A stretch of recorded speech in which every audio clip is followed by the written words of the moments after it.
very welcome to Highlands Gallery and to the special event, Some Shapes of Time, presented on the occasion of Brian Fay's exhibition, his survey exhibition, The Most Reason Forever. I'm delighted to welcome Brian and 7 others, all esteemed within their practice. Musician and composer Claire Fitch, writer Niamh Campbell, philosopher Alison Fernandes, art historian Tim Stott, artist and conservator Niamh McGuinne, artist Isadora Epstein, and poet Patrick Dillon, who for this event will also be the launch of his newly published book. Each will respond, present and perform with the connecting thematic of considerations of time and temporality, which is central to Brian Fay's practice.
Some non-linear thoughts about lines.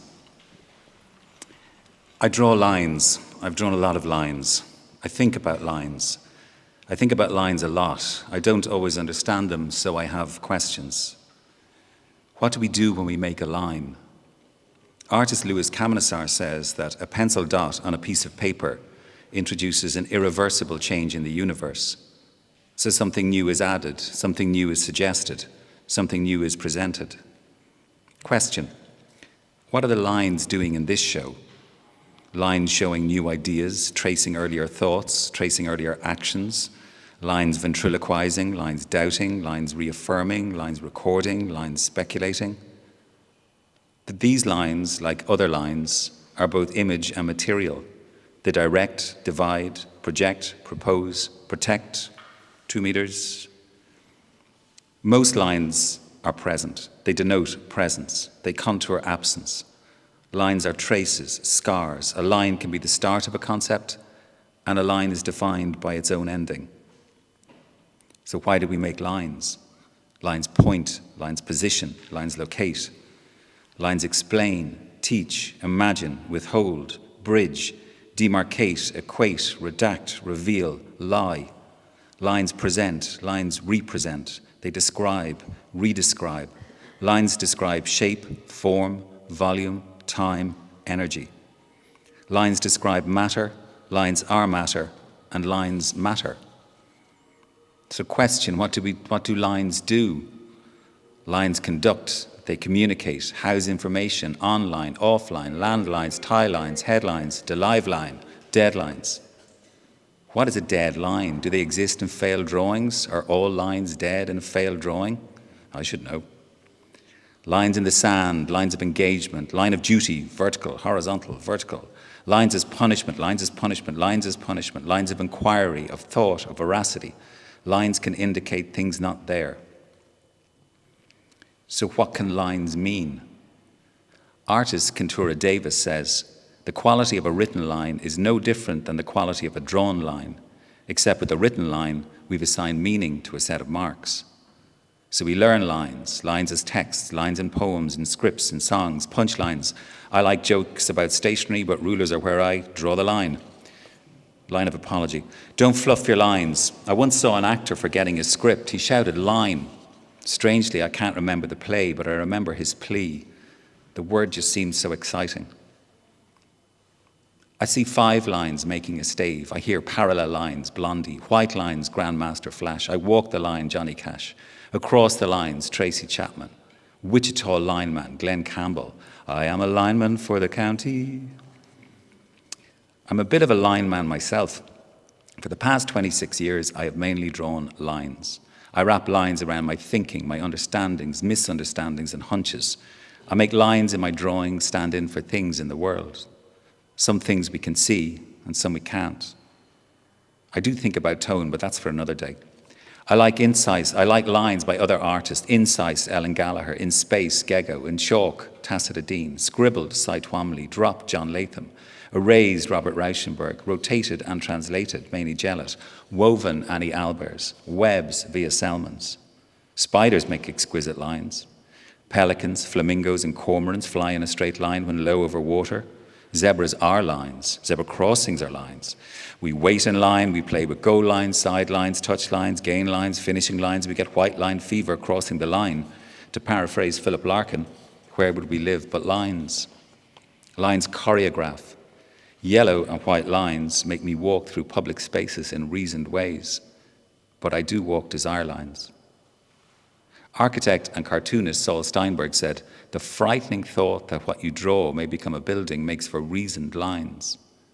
So what are unreasoned lines? Pickup lines. Pickup lines are unreasonable lines. So are firing lines, bread lines, snorted lines, blurred lines, flat lines. Question. Do small lines grow up to be big lines? Are the lines we draw in our school copybooks the same as the ones we map onto Earth?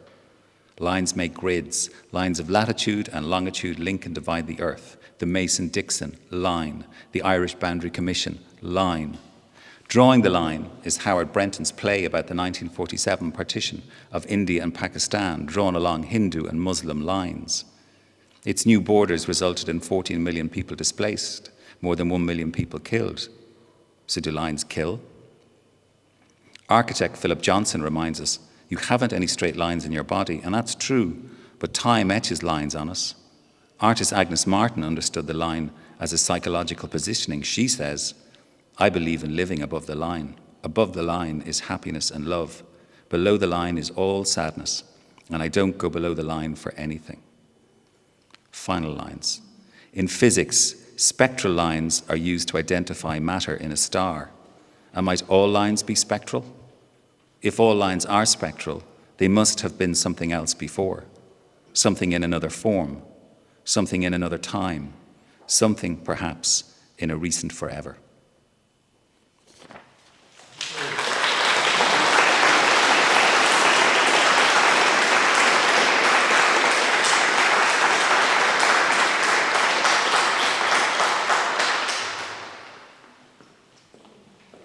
Hello everyone. I'm going to read a short piece from a work in progress, and the context is that this work is done in reaction to the archival holdings at Trinity College Dublin relating to Samuel Beckett. So the approach I've taken here, the themes that I'm interested in are Beckett's obsession with compulsively returning to the very banal landscape that he grew up with, and some of this includes Fingal, where I'm from, and the fact that after undergoing psychoanalysis in his 20s, Beckett claimed to be able to remember being in the womb. So it's a short excerpt, but those two elements should make some sense to you at this point. The working title is Fingal. It opens with a quote from Charles Prentice, who was one of Beckett's publishers when he was sent one of Beckett's stories, Echo's Bones. It is a nightmare. In a documentary about hallucinogens, a man with obsessive-compulsive disorder describes a therapeutic trip on LSD, which showed him dying and becoming a corpse, subsiding into earth, recomposing as a tree. His family in the vision stroll by the dirt-grown tree. OCD as fear of death's contamination, dirt as vibratory liberty. We fly to Norway for an art biennial. A CGI reanimation of the deceased American rap star Lil Peep speaks through gungy pixelated teeth. Don't people know, he grieves, that I am dirty ashes now? Every Ash Wednesday priests rub cooled grit on the forehead. Remember, man, thou art but dust, and to dust thou shalt return. I love the incidental, inexpensive archaisms of Mass. At a conference, a woman reads a poem about another woman burned to death in a dumpster and conveys this woman's cradled remains glimpsed as echoing with flesh. Picture death, a baroque, even aristocratic event awaiting all of us, however plain. Thoughts like this make one's problems, a commute, pain, keen flashes of domestic panic seem shameful, gauche in perspective. But I am pregnant, and I never worry about that at all. I feel a small taut sphere growing with such deceptive slowness, opening by inches like the face of a sunflower in my belly, and it gives me no trouble whatsoever. Bearing life does not dispense with or dim the subject of death. I seem to be susceptible to terrible news stories more than ever. I'm still dying myself, technically, but some cellular supplement or excess agitates within me and becomes, by week 21, a kicking squiggle on the ultrasound screen. My daughter moves around so much the nurse cannot get a gestalt or a picture of her. There flashes a femur, like a sudden incandescent tensile quill. There shines a spine precisely like a fossil print. One angry eye socket surges into view suddenly and makes my partner and I gasp. Yes, they can be skeletal at this stage, says the nurse, except she pronounces it skeletal, extension of E sound, somehow seeming tacitly possessive of the skeleton, like funereal, of the quality, the quantity of funerals. Earlier at 8 weeks, I'd asked, pointing to the screen, and is it facing us?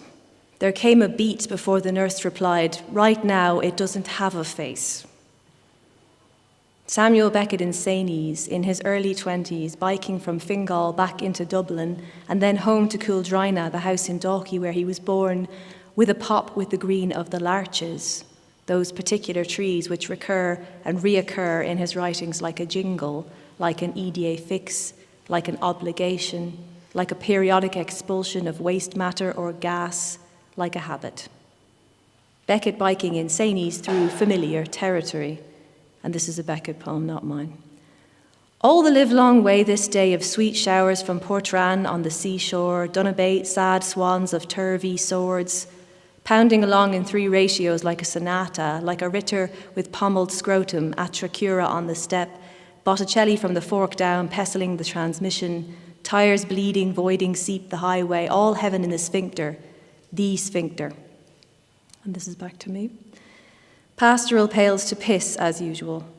Birth trauma, the interuterine, is one of those preoccupations of this early Beckett, a person I always think of as the inky-fingered, unhappy undergraduate who might, for example, carve fetus into a table in the lecture hall. Further Sainies, Beckett again. To be back in the call now with no trusts, no fingers, no spoilt love, belting along in the meantime, clutching the bike. Back to me. No trusts, no fingers, no spoilt love, no face yet. A longing for this claustrophobic, thoughtless space. Portrane appears again in a letter to Thomas McGreevy. This is Beckett's letter. I was down at Dunabate on Boxing Day and walked all about Portrane Lunatic Asylum in the rain. Outside the gate I was talking to a native of Lambay and asked him about an old tower I saw in a field nearby. That's where Dane Swift came to his mott, he said. What mott? I said. Stella. What with that and the legend about the negress that his valet picked up for him and the Portrane lunatics and round tower built as relief work in the famine, poem scum is fermenting. The first flicker in the wash tub since the bitch and bones. End quote. In the footnotes of the collected letters of Samuel Beckett, this detail of the tower is glossed wrong. The Stella Tower is a Martello tower built during the famine, it reads. It seems to be confusing 3 towers on the coast, in the part of flat and monochrome Fingal, the Stella Tower, the Dromana Martello Tower, and the Round Tower at Portrane. The last one is a folly constructed in the 1840s, possibly with labour from the famine relief scheme, although not necessarily. In a swoop or a loop of indifference, 3 structures are blended into a single poetic shorthand: Anglo-Ireland, savage indignation, famine schemes. Poem scum is fermenting, and reproduction indicated partly because of the Portrane lunatics.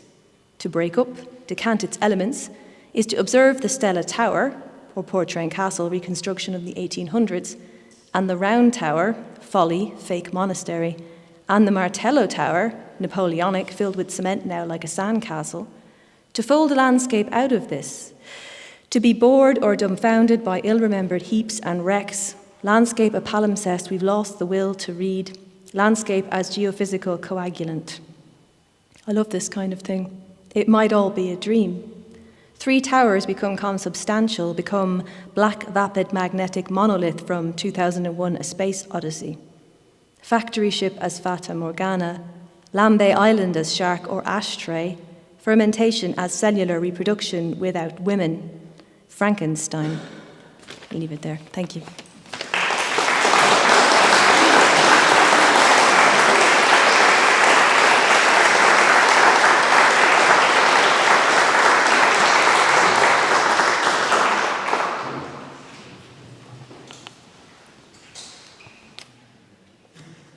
Good afternoon to this wonderful event.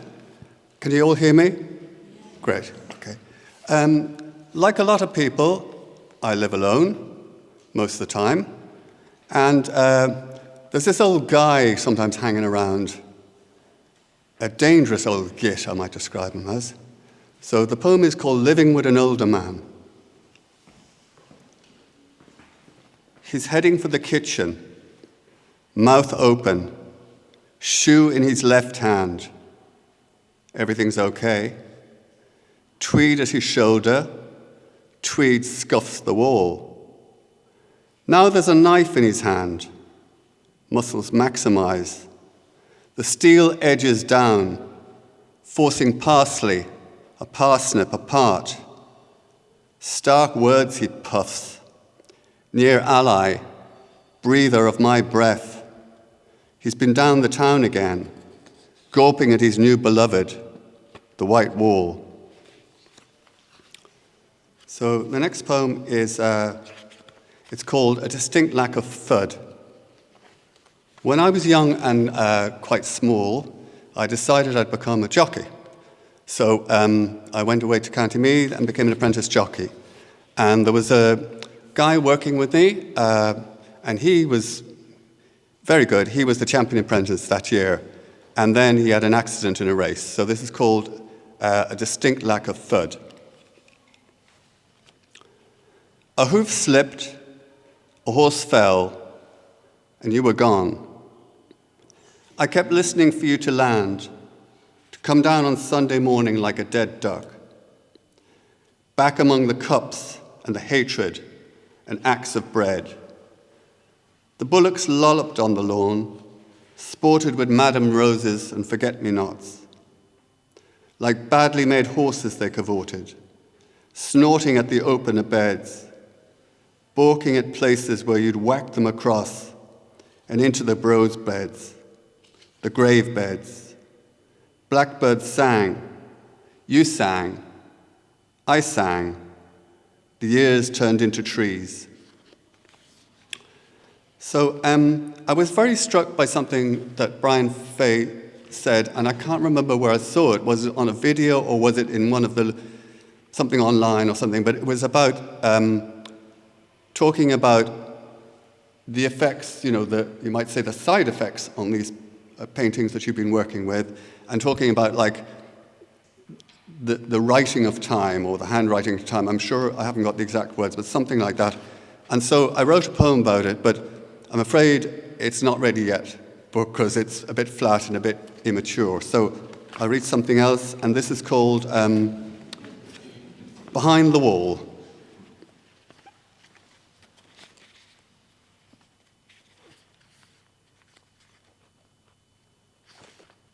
I have to find it.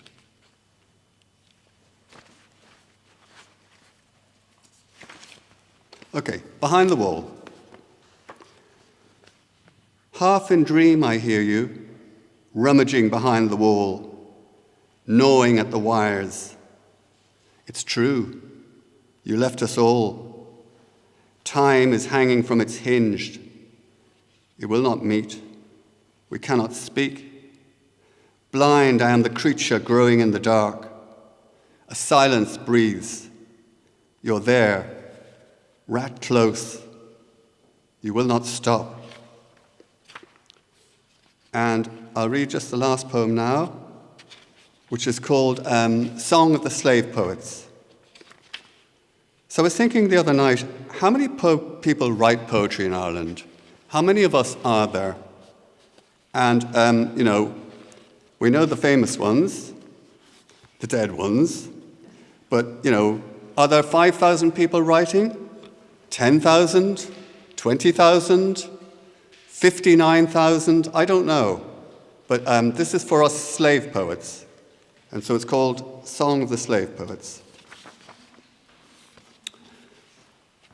We go blind at the death pit, fussing out our commas, feeling for something like a teapot that will contain everything. Life is less. Death will sort us out. Someone will find a sparrow's wing, bone perfect in the sand, our absence glowering above the waves. That's it.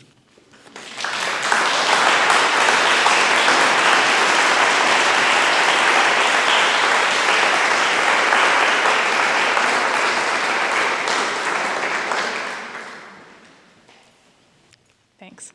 This is going to be some philosophical reflections on the nature of time, very much from the perspective of contemporary analytic philosophy, a particular brand of philosophy. So, most work in philosophy begins with some common conception of time. So, amongst all the variety of ways we experience time and think about time, the idea is there is some common core to what time is like. Usually it involves the idea that there is some shared special present that we all experience at once, that time flows, future events kind of come towards us and recede into the past, and also that the future is, distinctly different from the past. The future is open, uncertain, something we might control. The past is something fixed and settled. And for a long time, most of our work in philosophy of time consisted in kind of laying out more details of this conception. And we developed particular pictures. One of them conceives of time as something like a growing block, which you sort of add slices to as the future goes on. Another thought of time as a moving spotlight, kind of illuminating different slices of the universe at different times to represent the flow of time. And so things went on for a while. And the idea was these pictures of time would kind of directly mirror what our experience of time was like. But a lot of this changed around the beginning of the 20th century. And objections could have been raised earlier, but it was really physics coming along with theories like special relativity and general relativity that just put in question a lot of that way of thinking about time. So in particular, special relativity is going to tell you there is no shared present we could all experience because there aren't even shared moments at any time. There is no frame-independent simultaneity, if you want to put it in technical terms.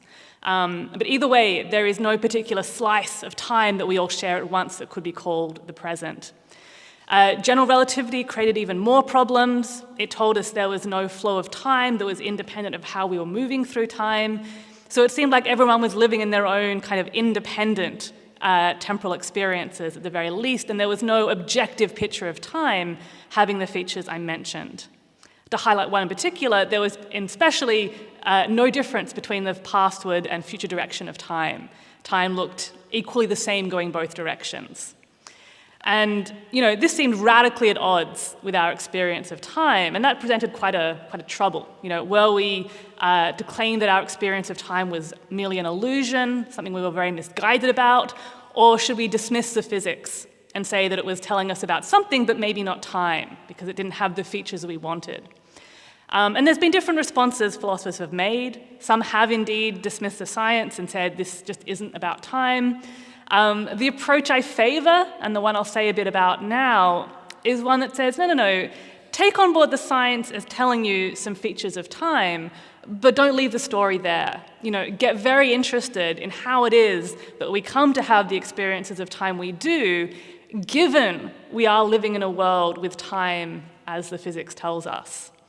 So just to give a sort of flavor of how that might look, one of the ideas is that, look, because of the way we experience things very quickly, because our brains process perceptual information so quickly, and because of the way decisions work, you and I sort of think of ourselves as inhabiting a shared present, which we both experience and act in at the same time, and it's the same for you and same for me. Even though in theory, time is a bit different for you as it is for me, we can kind of act as if we share a present. It's not a mistake, it's not an illusion, it's exactly how time would look if you were to live in this world. When it comes to the flow of time, how it seems to us that future events are approaching, I think a lot of sense can be made of that by thinking of our lives as being themselves stretched out through time. If you think about the way we live, the way we acquire memories, the way our beliefs about the future change, and the way we have expectations, we do think of the world itself as changing over time, when in a way what's really going on is, we ourselves are growing and aging through time and changing our experience. And our sense of time itself as flowing is really about ourselves changing through time. And finally, and this is the area that I love to work on the most, the asymmetries in time. People will differ as to how much the differences between the past and future are due to us and how much they're due to the world. But I think a promising story, begins with some things that are true about the world, namely the way entropy increases towards the future, entropy roughly being a measure of disorder. Given the way entropy behaves, we're going to have other asymmetries in play as well. And they include things like the way we can have records of the past and not in the same way of the future, the way we and other things can control future events, but at least not in the same way past events. And once you have these asymmetries in play, it really does make sense for us to think of the future direction in time as indeed very different from the past direction in time, even if these are merely asymmetries in how things are arranged in time. So here, time itself doesn't have a direction. It's just that lots of things we care about in time are directed in these ways. So that, I think, is an interesting sort of project to do in philosophy of time. And I'm just going to end with some reflections on how I think artistic work on the nature of time can sort of interact with this kind of philosophical project. So one thing that happens with artistic work on time is that we get a sense that how we represent time is not necessarily the same as time itself. So one of the big complaints that was made against these sort of scientifically informed views of time was that they made time static. So the thought was something like, look, if time is just kind of like a block without a flow or dynamic quality to it, you haven't given us time, you've given us something static. And I think the correct response to that is to say, yes, I've given you, a two-dimensional representation of time, but of course, some ways of representing time themselves are static. It wasn't to say we weren't representing something that was indeed dynamic. Okay. So again, bringing attention to the way representational qualities can change, what it is we seem to represent, even if the thing we represent is indeed dynamic in all cases. A second aspect is I think work in this area also helps highlight that there isn't just one single conception of time which we're trying to get right. So I started the story about the philosophy of time by talking about, a single idea of time with these certain features. A lot of artistic work on time will draw attention to the fact that, time is in a certain sense, numerous. There are kind of numerous ways we think and experience time, and it would be a mistake to think that there was just one thing, time, which could be represented equally well by all these different experiences that we have and ways of thinking about time. And finally, and this is something I get very excited about, I think work in this area can also help highlight how things like narrative and expectations, and particularly things like memory and recording, can kind of shape our experience of time. And it's precisely those kind of activities and resources that I think are required to fully understand how we come to experience and think about time as we do, even if we don't build in those features into a sort of scientific conception of time. And that's all I had to say. Thank you.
Hello.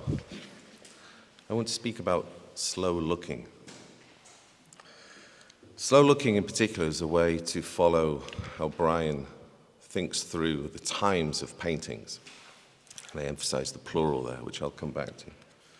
Slow looking, of course, is central. I'm an art historian. It's central to the discipline of art history. We teach it, we advocate it, we even try to practice it as frequently as possible. It's often been held as an antidote, or as Richard Volheim called it, a corrective to other kinds of looking, more hasty looking, more hurried looking. T.J. Clark, the art historian T.J. Clark, in a book that I know we both admire, called The Sight of Death, practices slow looking, again, as a kind of almost political action, as an antidote to other forms of attention, all of this busyness that grabs our attention. So he tries to sit down and look again, and look again at two paintings over a period of weeks, two paintings by Nicolas Poussin. So slow looking is central to what we do, but I think when we look at drawings rather, by Brian, we're asked to look in a slightly different way. A different way to the way in which we normally would as art historians. And to understand this difference, I want to introduce two terms. They sound technical, but I'll try to explain them. Anachronism, which might be a more familiar term, and anachrony, which is not quite the same. As an example of anachronism, and last time I spoke to Brian, he reminded me that it was about 13 or 14 years ago when we first started to talk about anachronism and anachrony together, around the same time that we, as early middle-aged men,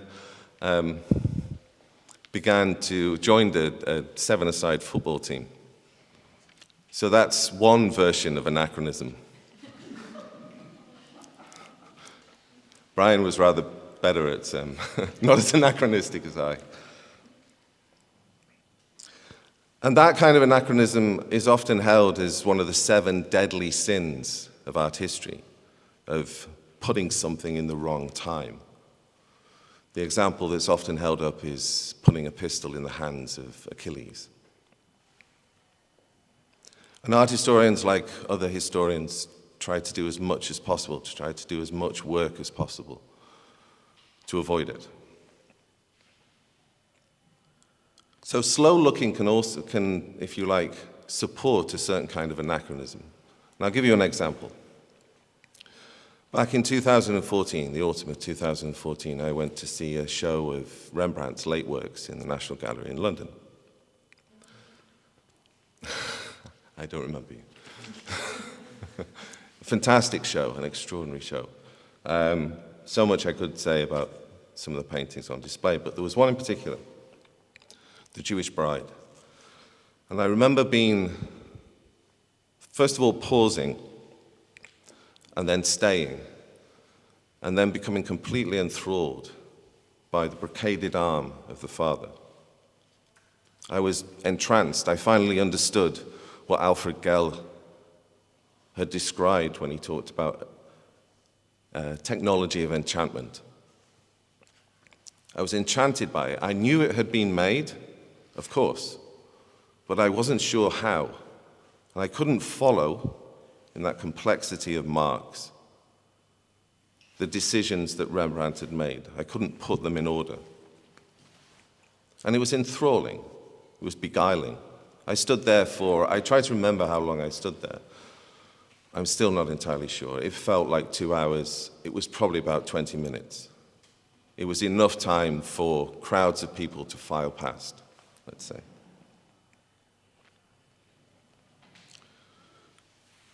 I knew it was made. I wasn't sure how it was made. I knew when it was made. The label confidently stated 1665 to 1669. And that's crucial because it means that the painting was not made after that date. The performance that I was trying to reconstruct had finished in 1669. It hadn't continued beyond then. The painting had not been remade. It had not been unmade. So that's a certain kind of slow looking, kind of an enchantment of technology, if you like. But I think when we look at Brian's drawings, he's doing something quite different. They still require a slow looking, but we're led to a rather different experience of the temporality of painting. I'll try and explain what that might be. We're not asked to reconstruct a history of the painting's making. We're not asked to reconstruct a history of the painter's performance that we know happened at a certain date and was never repeated. Instead, what we see is paintings being unmade and remade, paintings being subject to time in all kinds of fashions, subject to labor, the labor of many hands, for instance, not just the artist, not just the performance of the artist. The labor of many hands, and sometimes the labor of no hands at all, just chemistry, a kind of weathering, if you like, although we hope that none of these paintings have ever been exposed to weather. But I know the Zimbabwe has. So what we get then is more than a history of the making of the painting, we get a history of unmaking and remaking. And this allows us as art historians, well, first of all, it's a challenge, because we can't just think about the painting as something completed and then start to reconstruct its provenance, its influence, both before and after, its iconography. But instead, we see a history of accident, of chemistry, of care, and ultimately, the survival of the painting itself. Brian and I have often spoken about what kind of object a painting is, and I remember a conversation, again, many years ago on a bus, I forget which one it was, but we were crossing O'Connell Bridge, in Dublin. And we were fascinated by how conservators approach paintings, how they approach the labor that they engage in order to conserve, to maintain, to reconstruct, to remake a painting, quite often. And how to make that labor visible, because often it's invisible, it's intentionally invisible, of course. And this meant that we were led back to an older sense of a visual artifact, something that actually goes back before the Renaissance, when again, a visual artifact was something made by many hands. It was a collective effort over a long, long period of time. But also an artifact could therefore belong to different times. It wasn't just made at one point and then never remade. It was stretched out over multiple times. An anachrony is the name that we give to this conundrum of trying to understand how it is that an artifact such as a painting can belong to multiple times. Anachrony sounds perhaps technical, perhaps obscure. It's perhaps easier to think about it in terms of buildings. We're used to buildings being something that we repair, that we reuse materials from, that we maintain, that was both completed at a certain date but is also constantly being remade, extended, refurbished, retrofitted, etc. It's a very dynamic artifact. We don't normally think about paintings in that way, but I think Brian invites us to do so.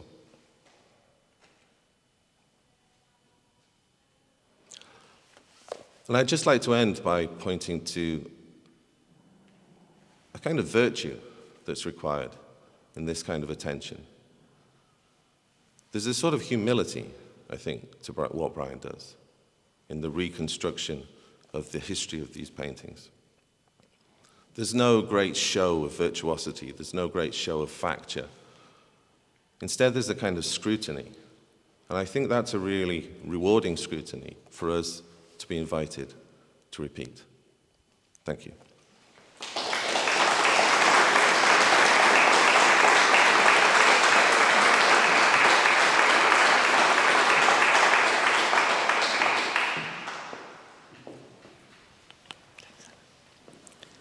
Hi, so my piece is called Accelerated Aging. Observing time's accretions, rejuvenating, speeding up and turning back, modifying behavior, transforming, and above all, protecting. The title I chose for today is a kind of an attempt to define my two backgrounds, one as a conservator and one as a visual artist. But focusing on this event has given me time to examine the intersection of these two strands, and in doing so, I'm confronted with a bit of a block. So instead of trying to identify an intersection, which suggests a single moment, a better description would liken my practices as parallels that occasionally combine and coalesce. So it's reasonably clear on one level how my fine art practice benefits from my training in conservation, with its emphasis on materials, process, behaviour, but less clear for what or where that exchange is in conservation, as I can't really define it just yet, except that it has brought me an even deeper appreciation for the works of art that have survived. Perhaps also resonance with the drive to create. A considerable challenge, I find, is that I have a tendency to think laterally for a solution and literally from years of close examination and definition. In time, I hope to be able to use this to my advantage, or at least to hone the skill and adapt it, as it can lead to unrealistic expectations and frustration. And when this invariably happens, these plans have to be dry-docked temporarily to avoid overexposure and death by dissection, and I start anew with something familiar but semi-forgotten and hope that it will spark a new thread. And so I see a tangle of threads, all connected, but there isn't any order. Conservation entwined with visual art, and they need time to be teased out. If you pull it, it'll break. If it's forced, it only makes it more compacted and difficult to untangle. The urge I have to find an answer or a route through can end up feeling like I have a lot of loose ends in my hands. So time to give in and take it slowly, as there are no shortcuts to be had. So I'm particularly delighted to be able to see in Brian's The Most Recent Future a desire to see what is underneath, to look so closely that new details present themselves. Each crack in an age varnish acknowledged and painstakingly documented. And above all, the celebration of the aging process as a thing of beauty and intrigue in itself. It immediately brought Japanese scroll conservation to mind. The Japanese conservation studio works on a very strict delineation of roles, where the apprentice begins somewhere near the paste-making duties and eventually progresses up the hierarchy through to documentation. After that, the route to master scroll mounter is vague to an outsider such as myself. The apprentice plots out each crack and tear in a scroll. I admit that when I saw this in action, it struck me of how beautiful the work looked, and so obviously painstaking. And I wondered whether the scroll would have been repaired a lot quicker if another route had been taken. But this step was required in the Japanese tradition to truly understand, and one that couldn't be eliminated for the sake of expediency. I can remember being overwhelmed at the sight of the scale of the task being undertaken. 2 young conservators kneeling over a lightbox, inching along at a slower than snail's pace.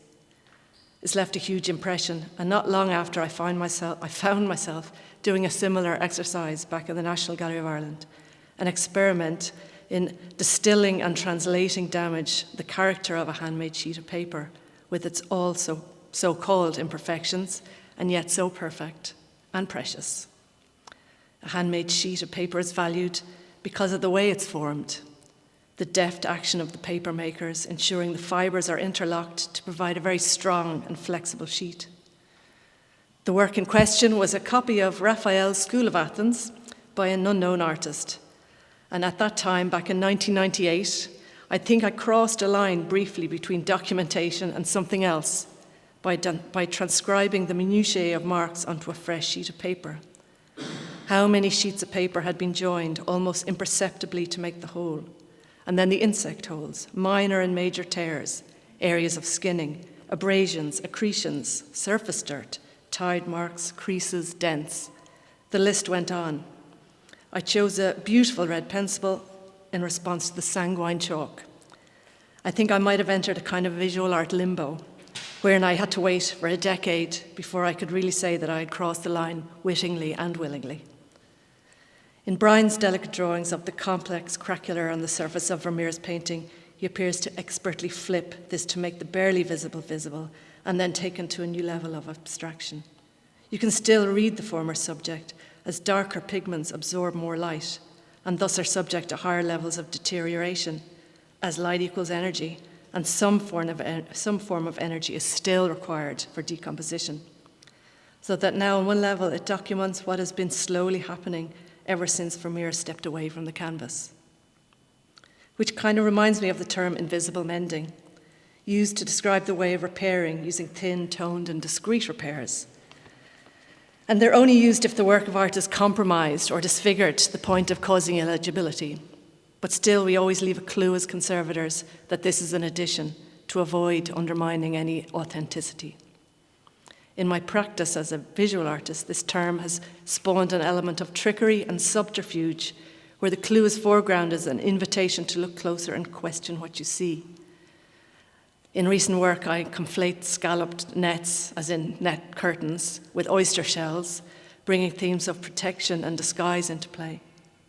By the way, cockling is a word in conservation used to describe the distortions, or usually the gentle rippling effect that paper can exhibit when it's been subjected to humidity or uneven constraints.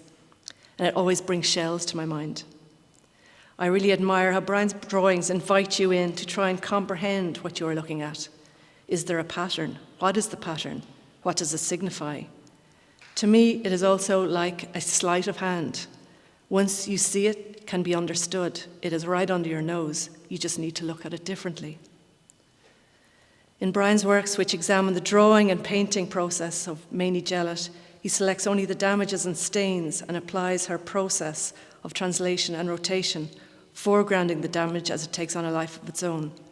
Which brings to mind another favourite term, fugitive inks, suggesting an elusive life of inanimate things, a latent life force, or foxing, which is used to describe the brown-coloured freckles that you can see appear on a piece of paper, a term we use at home, perhaps in everybody's, meaning faking and trickery.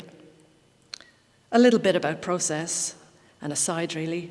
I'm prone to falling down a process-based rabbit hole, becoming consumed by materials and methods, behaviour, steps, and traditional ways of doing something. Another reason why, as a conservator, I first gravitated towards print. But the most obvious connection is time, in the many imperfections, stains, and accretions and residues. And I define and highlight while the work of art becomes the passive victim.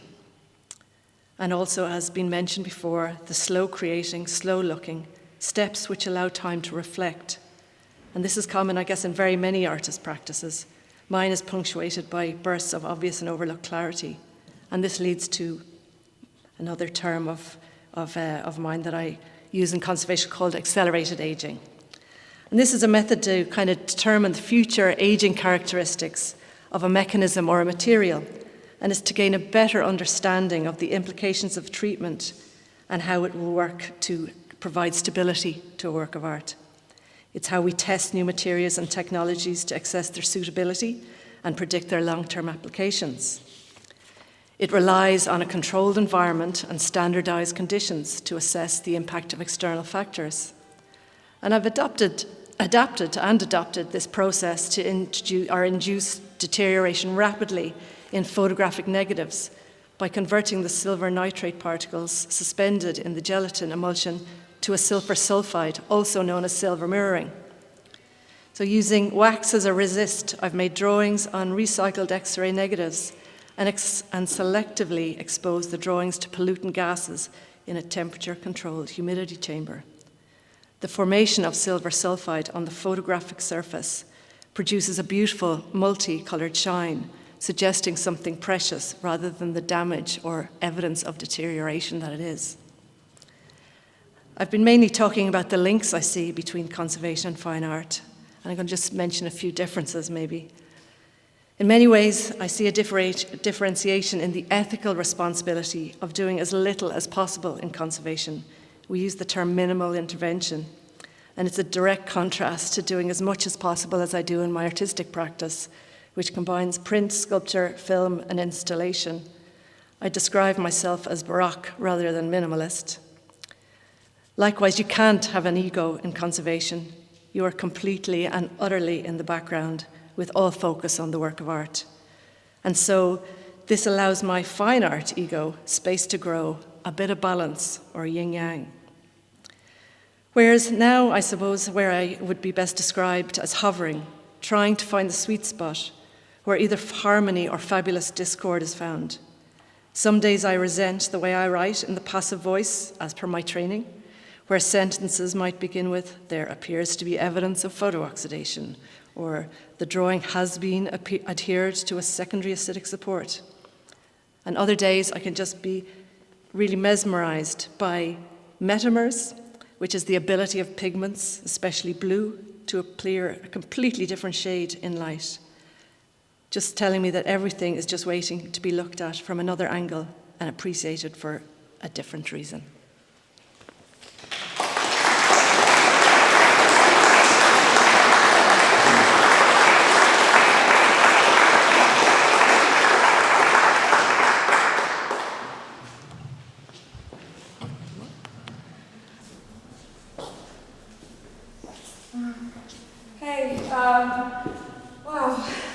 When Brian Fay asked me to just give a talk today, I need a decision, just for the sake of precision, to really openly talk about my practice, as an artist.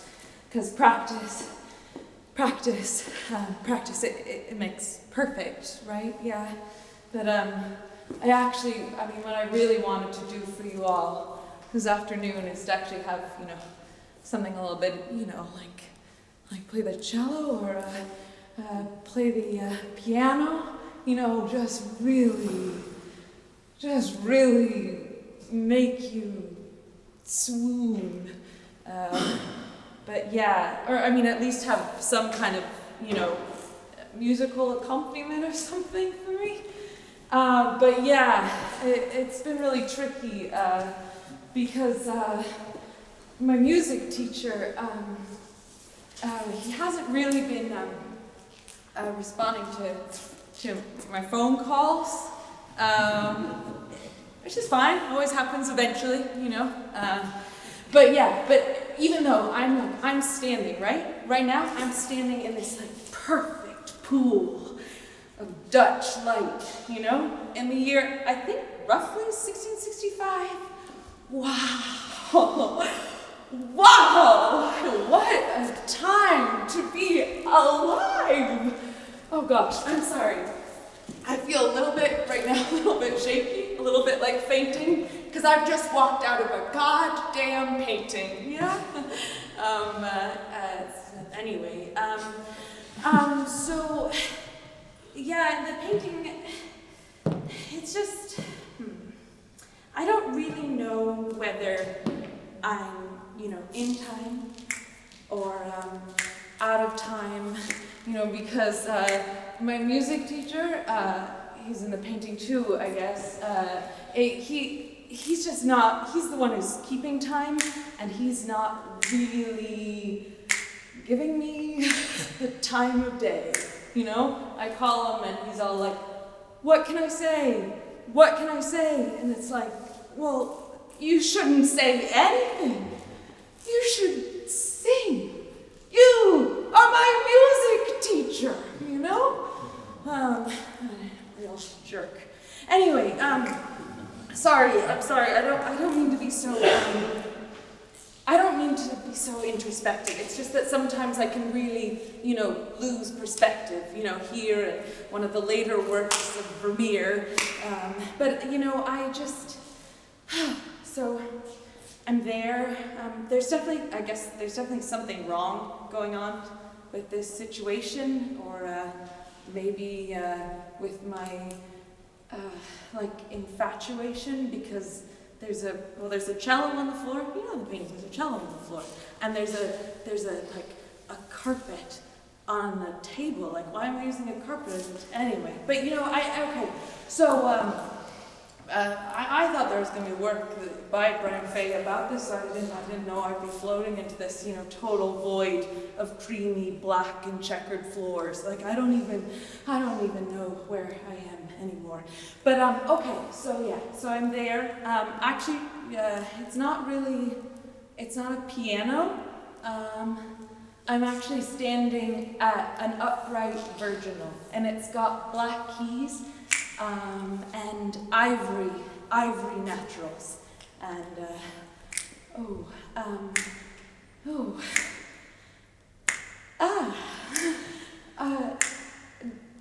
okay.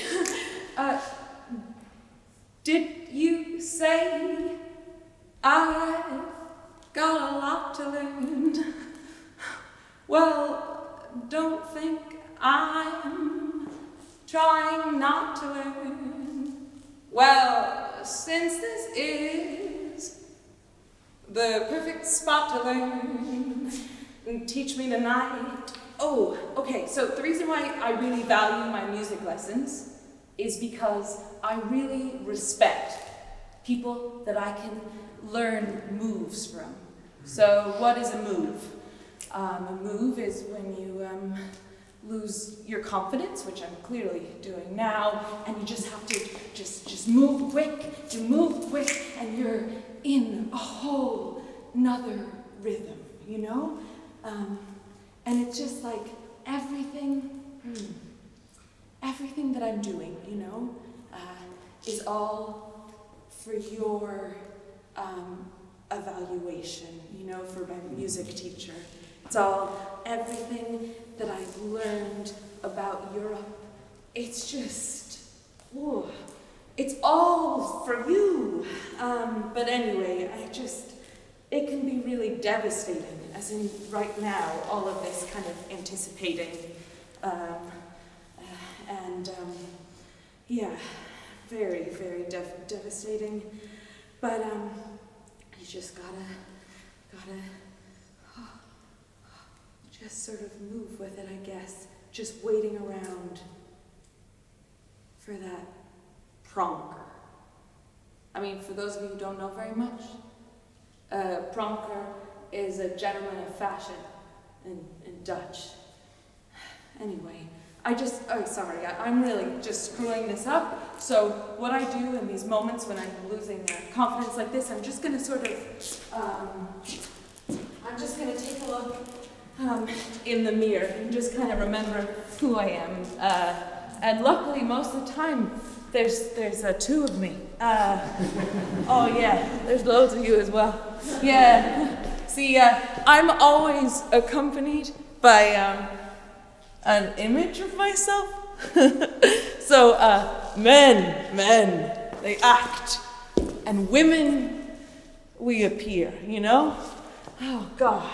So where is my beauty and my purity and my cleanliness?